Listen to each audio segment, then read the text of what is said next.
धर्म क्या है? धर्म को लेकर मारामारी है, धर्म को लेकर कंफ्यूजन है।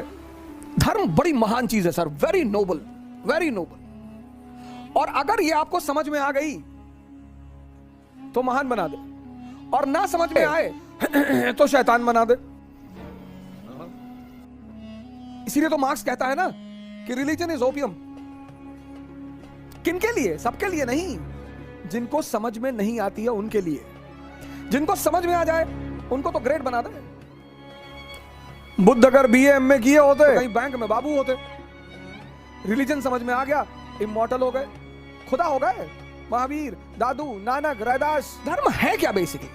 रिलीजन। अब रिलीजन के दो पार्ट हैं, एक प्री मॉडर्न वर्ल्ड, आधुनिक युग से पूर्व, और एक मॉडर्न वर्ल्ड। ये बड़ी बड़ी इंपॉर्टेंट बात है, बड़ी समझने वाली बात है कि धर्म आधुनिक युग से पहले क्या था। आधुनिक युग से पहले धर्म संविधान था। Religion was a constitution. हाँ, बाइबल, वेदास, कुरान, इनको क्या बोलते थे? अपौरुषेय, not written by human being, written by God. और किंग कौन था? गॉड का रिप्रेजेंटेटिव। अशोक अपने आप को क्या कहता है? देवानाम प्रियदर्शी। गुप्ताज अपने आप को क्या कहते हैं? परम भागवत। अकबर अपने आप को क्या कहता है? जिल्ले इलाही। तो प्री मॉडर्न युग के आधुनिक काल से पहले धर्म संविधान था। अच्छा, आज मैन मेड संविधान है, आदमी द्वारा रचित संविधान। और इस आदमी द्वारा रचित संविधान की, लिखित संविधान की कहानी कहां? लिखित संविधान की कहानी कहां से शुरू हुई? यूनाइटेड स्टेट्स ऑफ अमेरिका से, 1787। तो आज धर्म जो है, आज धर्म जो है वो संविधान का दर्जा खो चुका है। आज धर्म संविधान नहीं है। Today religion is not constitution. हाँ, कुछ कंट्रीज हैं जिन्होंने रिलीजन को अभी भी कॉन्स्टिट्यूशन बना रखा है, पर वो उन्हें नुकसान कर रहा है। It's harming them.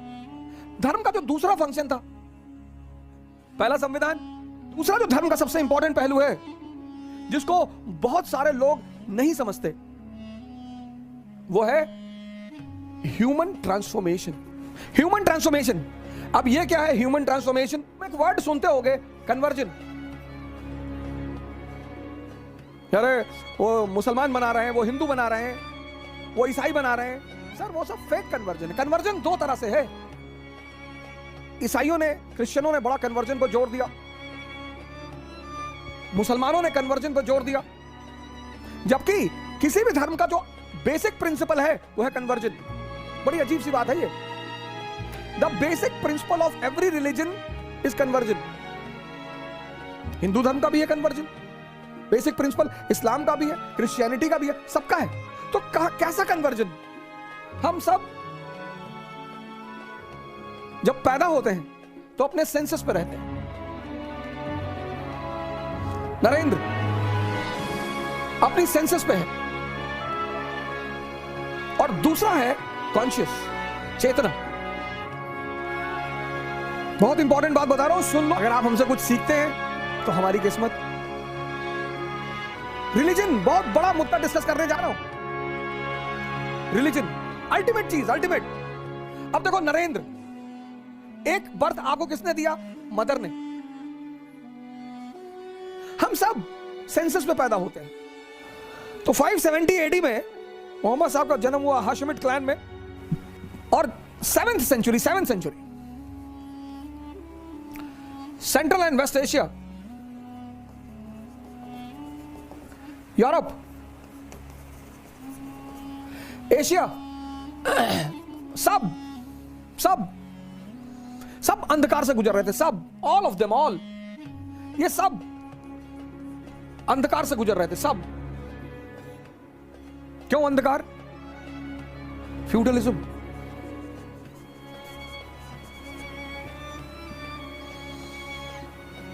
सामंतवाद,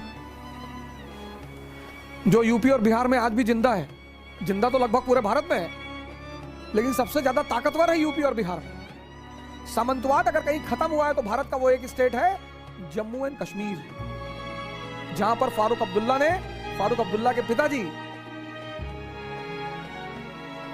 ने सीलिंग पूरी तरह से लागू की। सामंतवाद, डोमिनेंसी ऑफ लैंडेड एरिस्टोक्रेसी।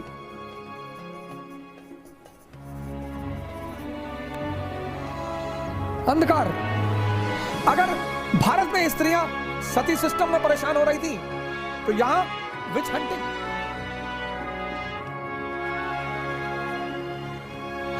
आम आदमी हर जगह, यहां काबा,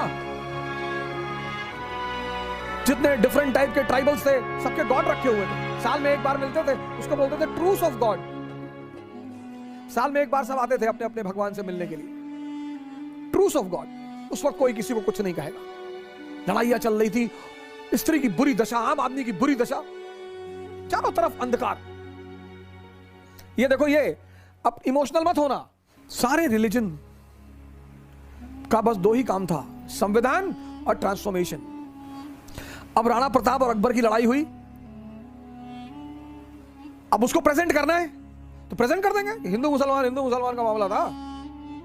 राणा ने कहा हिंदू होकर हम नहीं झुकेंगे। मानसिंह हिंदू नहीं थे, सुरजन राव हाड़ा हिंदू नहीं था, ये सब हिंदू नहीं थे। वो राजनीतिक लड़ाई है, राजनीतिक। पूरी दुनिया सामंतवाद से लड़ रही थी, इस अंधेरे से लड़ रही थी। तो फिर मोहम्मद साहब इस्लाम का लैंप लेकर आए।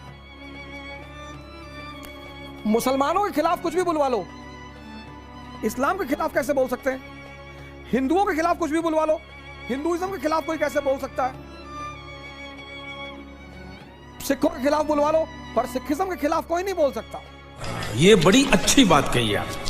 इस्लाम ने अपनी पोजीशन को कंसोलिडेट किया, मजबूत किया। कहां पर? सेंट्रल और वेस्ट एशिया में। 7वीं शताब्दी में पैदा हुआ, 10वीं शताब्दी तक उसने अपने पोजीशन को मजबूत किया। 11वीं शताब्दी में, 11वीं सेंचुरी में उसने एक्सपेंशन शुरू किया, एक्सपेंशन, विस्तार। एक वेस्ट की तरफ, एक ईस्ट की तरफ। 11वीं सेंचुरी में इस्लाम ने विस्तार शुरू किया, और उसका जो पश्चिम की तरफ विस्तार रहा, उसने एक नई प्रक्रिया को जन्म दिया। कौन सी प्रक्रिया? क्रूसेड। श्री राम, मंसूर, लोग काटते रह गए, वो बंदा हंसता रह गया। अनहलक, अनहलक, अनहलक। बीबी राबिया, सिख गुरु नानक, गुरु गोविंद सिंह, जीसस। जो लोग उन्हें मार रहे हैं, उनकी हत्या कर रहे हैं, वो उनके लिए प्रे कर रहे हैं। The day 80% population of a country will be like them, living on conscious, that will be the real Ram Rajya, real Islamic state, real Khalistan, real kingdom of God. 80%। Hindu राष्ट्र का मतलब जहां 80% राम की तरह लोग रहते हो, the person who understands the concept of त्याग एंड तपस्या। जहां 80% मोहम्मद की तरह लोग रहते हो, जो भी दिन भर मिलता है बांट देते हैं। तो मोहम्मद साहब को पढ़ो, द सील्ड नेक्टर किताब पढ़ो, तुम्हें मोहम्मद से प्रेम हो जाएगा, जीसस से प्रेम हो जाएगा। गुरु नानक को पढ़ो, मत लड़ो, छोड़ दो। दोस्तों, ओझा सर के ऐसी ही वीडियो देखने के लिए वीडियो को लाइक करके चैनल को सब्सक्राइब करें और बेल आइकन को दबाना ना भूलें।